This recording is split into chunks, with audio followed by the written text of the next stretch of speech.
Thank you, Mr. Secretary General, for the honor to address this body once more.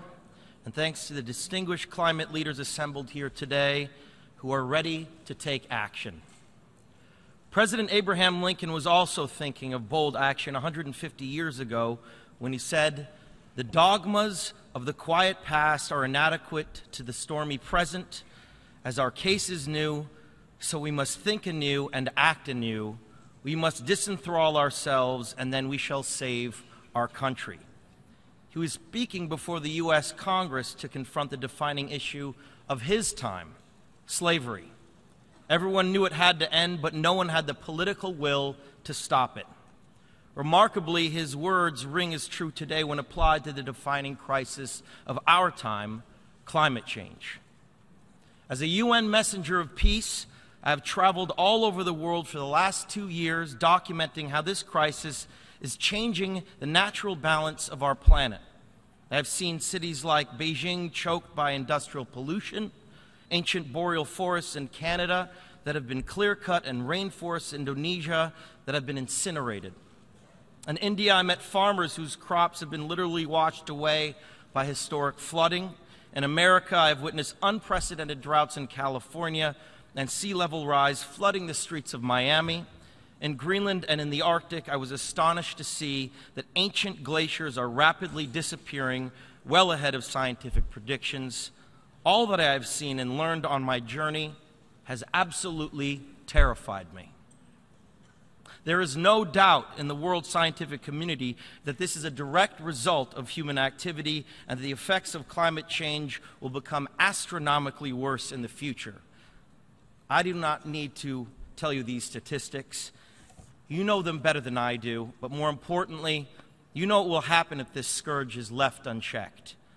You know that climate change is happening faster than even the most pessimistic of scientists warned us decades ago.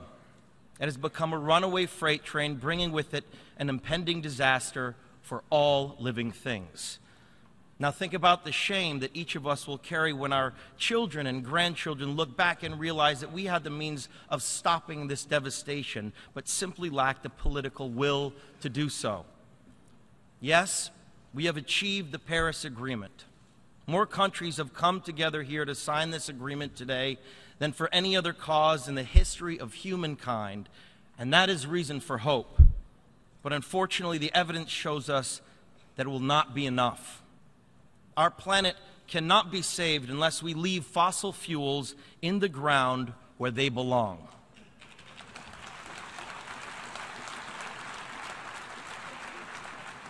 An upheaval, a massive change is required right now, one that leads to a new collective consciousness, a new collective evolution of the human race, inspired and enabled by a sense of urgency from all of you. We all know that reversing the course of climate change will not be easy, but the tools are in our hands if we apply them before it is too late. Renewable energy, fossil fuels, and putting a price on carbon pollution are beginning to turn the tide. This transition is not only the right thing for our world, but it also makes clear economic sense and is possible within our lifetime. But it is now upon you to do what great leaders have always done, to lead, to inspire, and empower, as President Lincoln did in his time. We can congratulate each other today, but it will mean absolutely nothing if you return to your countries and fail to push beyond the promises of this historic agreement. Now is the time for bold, unprecedented action. My friends, look at the delegates around you. It is time to ask each other, which side of history will you be on? As a citizen of our planet who has witnessed so much on this journey, I thank you all for everything you have done to lay the foundation of a solution to this crisis. But after 21 years of debates and conferences, it is time to declare no more talk, no more excuses, no more 10-year studies, no more allowing the fossil fuel companies to manipulate and dictate the science and policies that affect our future. This is the body that can do what is needed. All of you sitting in this very hall, the world is now watching. You will either be lauded by future generations or vilified by them. Lincoln's words still resonate to all of us here today.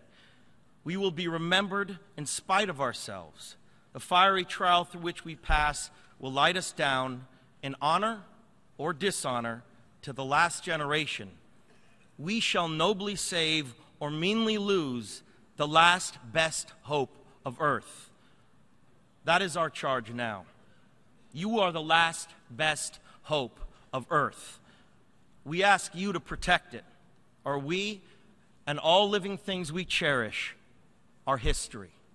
Thank you very much.